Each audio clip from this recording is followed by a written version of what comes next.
Peter Sidgreaves, how are you? Welcome back. Yeah, I'm great, Stephen. How are you? It's great to be here. Great to be here. Cold weather we've been having as well. It was cold last night, today as well. I know that certainly tomorrow and the next day it's meant to drop by about 5 degrees, so getting ready for that, I guess. I know. Yeah. I wish it would snow, actually. It must have been snowing somewhere. Last week we had like 2 overcast days. It's just depressing weather, Yeah, well, I think tomorrow it probably will be snowing somewhere, so not locally around here, but certainly snowing somewhere. But anyway, I had Mike Freelander on the show, I think it was about 2-3 months ago. We were talking about the vaccine rollout. He's from the Labor government. His opinion was it's just been slow in Australia because you got Boris Johnson's vaccinating people quicker than us. Now we've had controversies over the AstraZeneca vaccine causing these blood clots. Now I've gone to my GPs and they're all supporting AstraZeneca, but not for under 50 years old.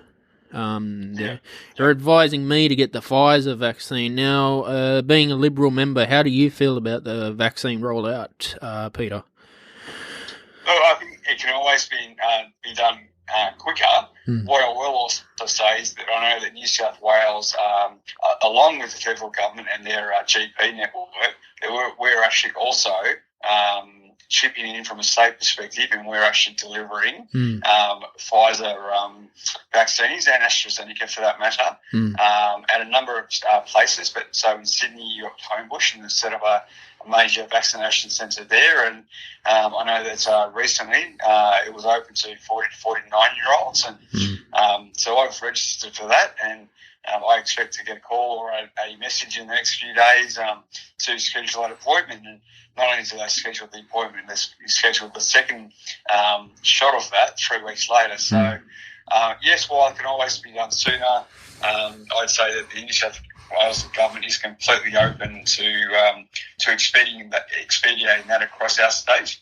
And I heard the Premier this morning making a point that vaccinations should be going towards where the greatest population is, rather than in a reactionary way, sending those to Melbourne because there have been cases of COVID down there. So it should be, while I'm not saying that Melbourne shouldn't be getting their fair share, not at all. I just think that from a Sydney perspective, from a New South Wales perspective, I think that the state government is doing everything we can to make that vaccination process a lot quicker.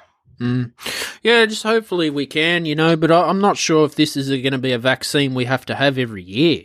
I don't want to get this shot every year, Peter. Well, no, certainly that appears, certainly at this point in time, that's the way it may be. I don't know, I'm not enough, medically minded to understand whether or not that's something could be subject to included in the flu shot that we do get annually. Yeah. So that, if that's possible, then it would prevent necessarily having a number of vaccinations each year, or whether or not there's some other, advances within the vaccinations that over, maybe the next couple, 2 to 5 years, we might find that that they can give you a vaccination that will last you longer than 12 months. Yeah, that'll be good, because you get vaccinations like your tetanus shot, that's about 10 years as well. That's right. Yep. So, hopefully something like that would be available. But what is, I think, one of the challenges there is the variations that we're seeing in COVID. So, and, that happens with the flu shot as well. So that's always changing. And so maybe it will be something that will be an annual into the future, given, how some of these viruses can mutate. Yeah, look, I get the flu shot every year. I never used to have a flu shot when I was younger. I'd always come down with influenza. I've even picked up the flu in summer, picking up from the air conditionings as well. I certainly, probably since my first eldest daughter, when she went to daycare, that's probably when I started getting the flu shot, because, they can bring home all sorts of germs from daycare, as most parents know. But no, I'm certainly an avid fan of the flu shot, and I make sure I get it every year without question. Mm. No, I thank the Prime Minister, Scott Morrison. I really feel he's done a good job for Australia. Out of the Liberal Party, previous we had Tony Abbott, Malcolm Turnbull, but really Scott Morrison's done a good job, I think. Yeah, it's always difficult because times are different. For example, the previous prime ministers, and I would talk about both Liberal and Labor prime ministers. Certainly, like never before, Scott Morrison and the federal government and the state governments are having to deal with COVID, and that's something that's once in a 50-year type of time frame. So that's very different. In fact, it's probably, in terms of the cost on government, it's probably as bad as it was during the Great Depression of the 1930s. So it's very difficult for governments to deliver a lot of their services when they're paying out so much to keep their citizens safe. Because every time you get a COVID test, that costs Medicare money, doesn't it? Look, it certainly would. Nothing comes for free, unfortunately, but and that's why we're lucky in Australia to have a system such as Medicare. So there would certainly be cost there associated with that. So, whether it be just the actual test, or whether it be the processing of processing of that whole of the tests and all the communication back and forth, there's certainly cost that associated with it, no question. Yep. Healthcare is expensive. Well, healthcare can be expensive, but as I say, we're very lucky in Australia that we have the Medicare system. So I know that other countries that don't have such a system, it would be a great burden on the residents, on everybody who is either wanting to get a COVID test or wanting to get a COVID vaccination. So I think both with how our country has dealt with COVID and the costs that are associated with it, we are certainly one of the very, very lucky countries. Yeah, look, I'm thankful to be an Australian citizen because I'm just thankful that I live in Australia. But other than that, what's happening with you? What have you been up to? Yeah, just keeping busy. Busy with Parliament itself. Busy with back in the electorate for the last few weeks. So getting out and about and talking to people and listening to what their concerns are.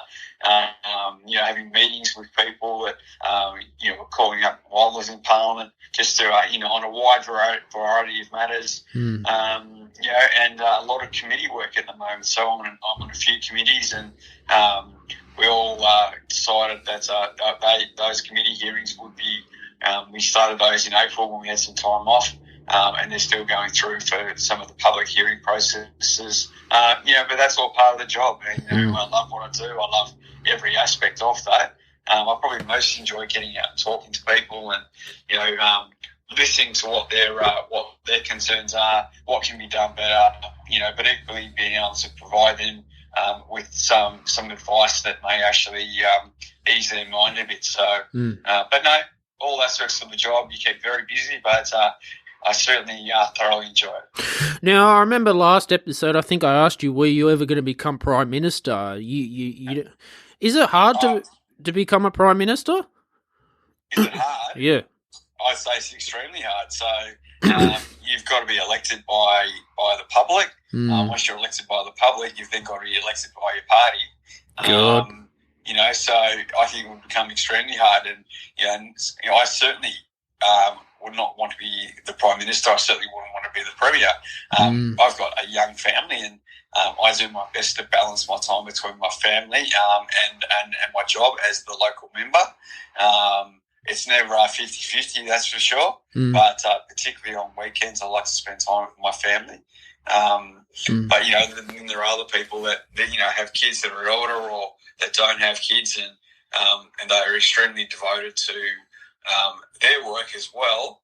But some have that aspiration to want to, to be a minister, to be a premier, or to be a prime minister. But no, I thoroughly enjoyed just serving my local community, and so that wouldn't have changed since our last conversation. And I would say to you that I don't foresee that changing in the next during this term of government, and if I'm lucky enough to be elected, even again in the next term of government. What I do right now, I love. I really enjoy it. I get to spend some time with my family. If these are the sacrifices that many of us make, particularly those who want to become ministers or those that want to become leaders of the government. It's just not something that is certainly in my mind at this moment when I've got 4 young girls aged between 11 and 5. So, no, my goal is just to continue serving the local community and to try and find that time to spend with my wife and my children. Mm-hmm.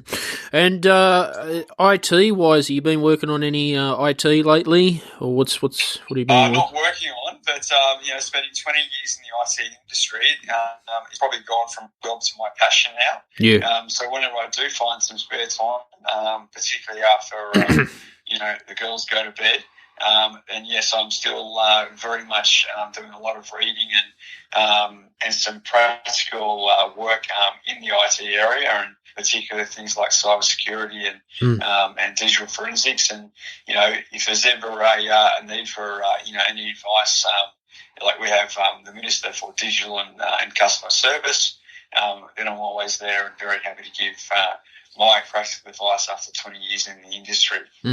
Yeah, look, IT is an interesting one. Like, I've noticed lately there's a lot of these scam emails going around from the government too. Apple iCloud saying your iCloud's hacked, Netflix scams. Yeah. I'm just fed up with it, Peter. Yeah, unfortunately, I don't think it doesn't matter how good an organisation or how good a government is operating their IT infrastructure, and certainly things like intrusion prevention and anti-phishing and whatnot. There are so many different levels that as an organisation and a government that you need to address. I think there will always be that element of risk, and in fact you will find that the number of vulnerabilities, the number of threats and the number of exploits will only continue to increase as it has over the last 20 to 30 years. Well, you remember Julian Assange with WikiLeaks. I was doing some research about it, and he was able to hack the government. Now, I don't know how the hell you can do that. Well, he was certainly given government documentation by a government employee. So, look, I couldn't tell you anything more about that, except for the fact that what I remember being was that a government employee in the US had provided WikiLeaks with a large amount of data. So I'm not certain that WikiLeaks or any other organisation actually, in fact, hacked into them. But look, there's always the chance. There's always lots of vulnerabilities from things like distributed denial of service that can impact government service, not necessarily intrude the government, but impact the level of service that their IT infrastructure is actually providing to the community. So for example, if you take in New South Wales, you've got Service New South Wales. As you know, we now provide a number of services through that application and through those offices. So even if they weren't to actually gain access to the system, they could certainly, would be some nasty people around that might want to actually deny people to that service, and they are some of the variations in attacks that you really need to protect yourselves from. Well, see, if an employee is giving government information, that's espionage. Correct. It is.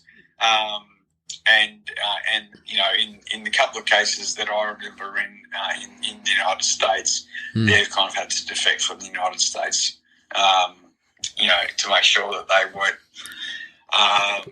weren't arrested and tried for what they'd done. So, but there's a lot of industrial espionage as well, where people are doing this as well. So it's not just the government. We're not the only we're not the only threat.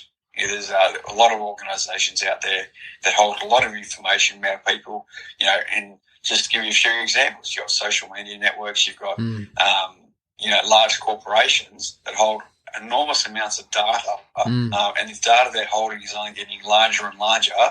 But there are laws, certainly in Australia, where some of that personal information needs to be depersonalised, and if you have a breach, then you do have to report that to the government and report on what actions you've taken, but also report on what systems you had in place to prevent that. So it's becoming a costly exercise for a lot of organisations, including the government. Yeah, because hackers are just getting more smarter and smarter, Peter, and scammers too. They can make the bank. Even the banks are getting emails that look so legit. Yes. Yep. Ugh, So and you've got to be very careful with that, and particularly people who don't use technology a lot, and that if they come across some of these things, it's completely understandable that they are actually they are clicking on these things. They are actually responding to an unwanted message, text message, whatever it might be. So, it's about, this needs to be tackled from a number of areas, and I don't think we'll probably ever get to a point where the defences are as strong as the attacks. So we can only hope, and that would be, I think, a utopia in not just the IT industry, because it's the IT providing the services, but it goes across all of the economy, all levels of government.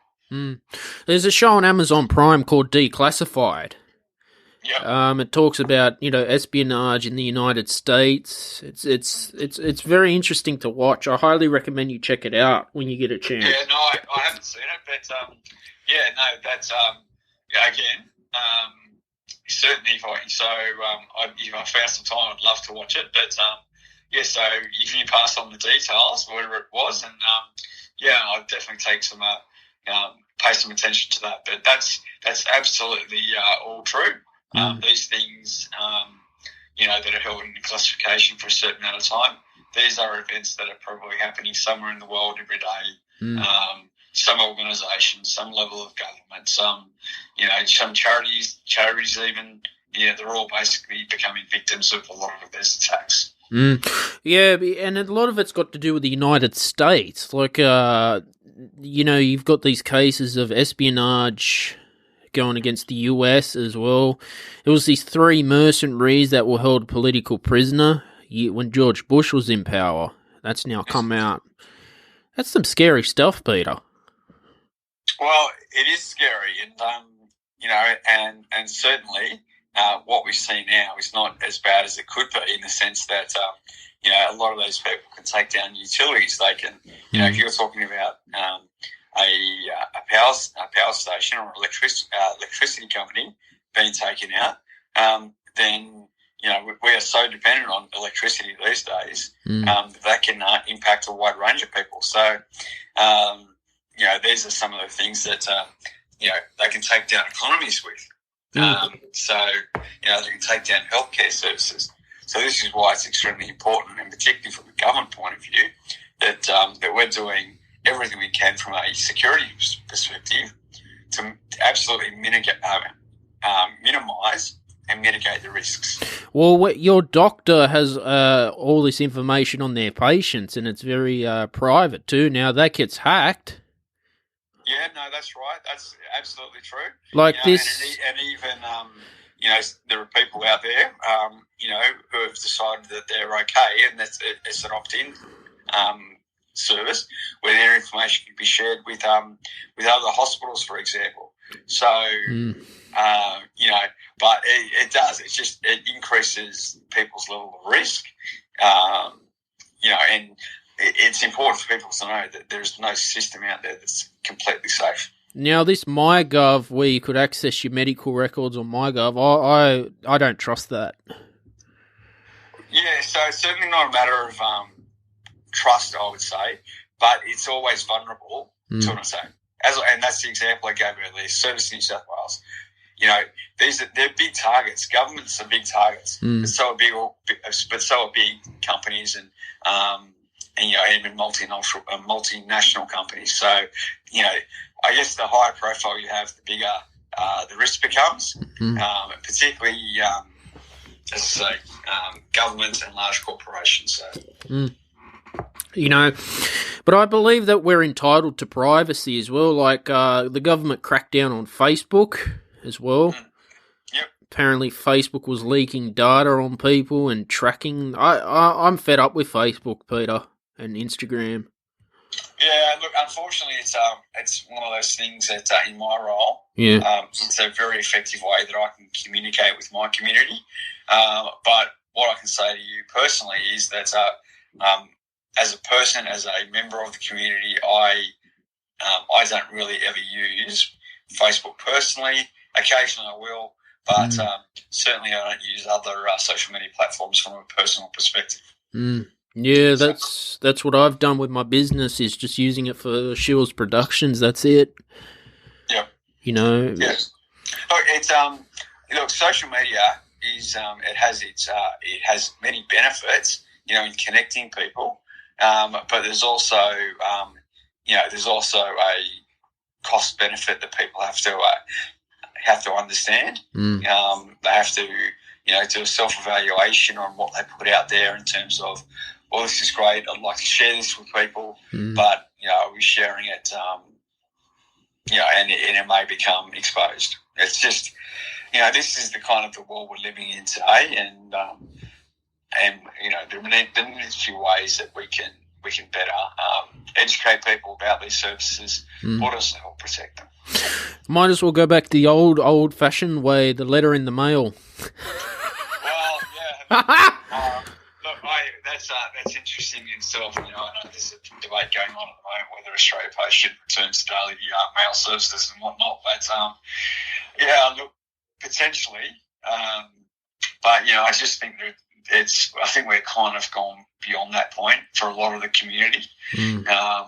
But it would certainly serve a need for many in the community as well, particularly, those people that, were born, before technology emerged.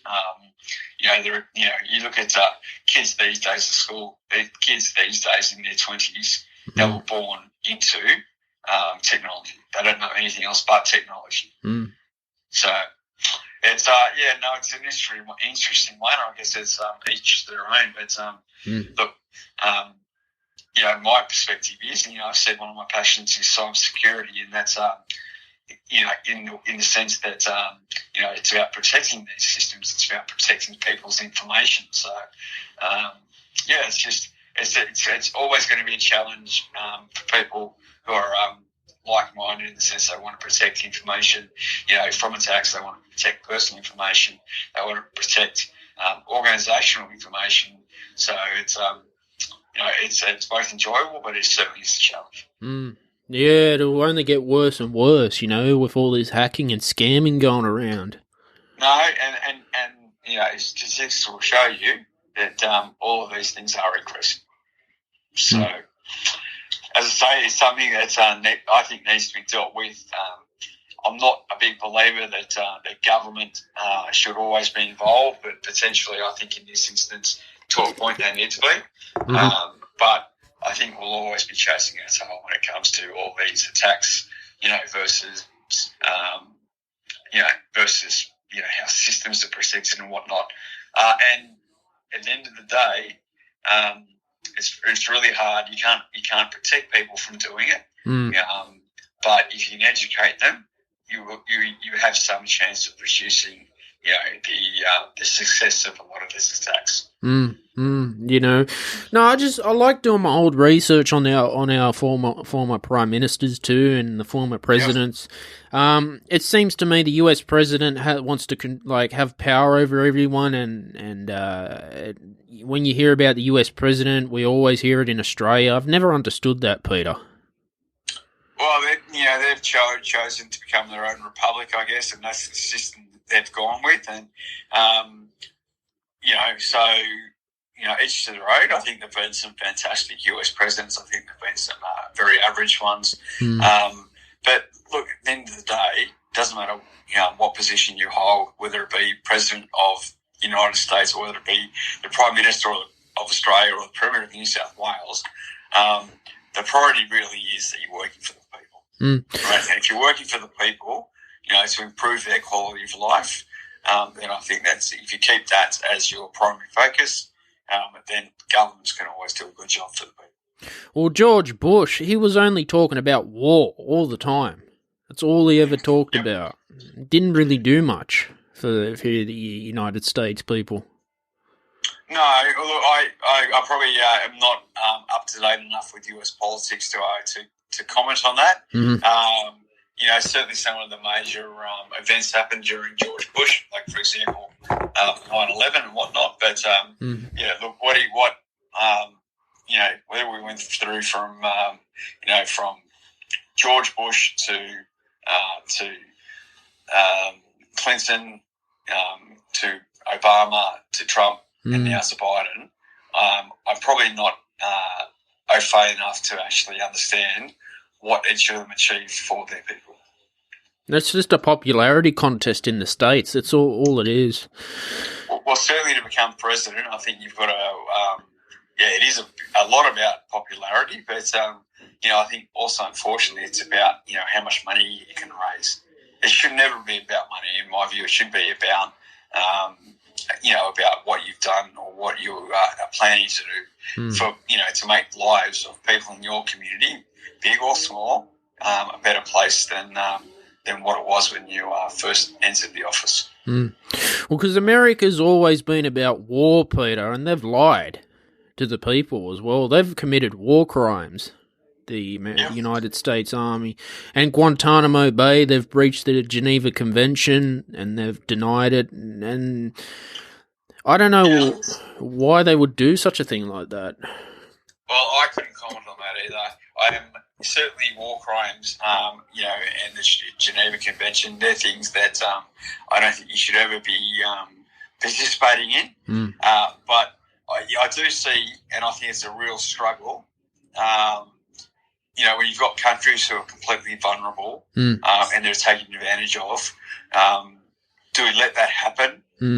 Or do we take some action to enable that country to continue living the way they were?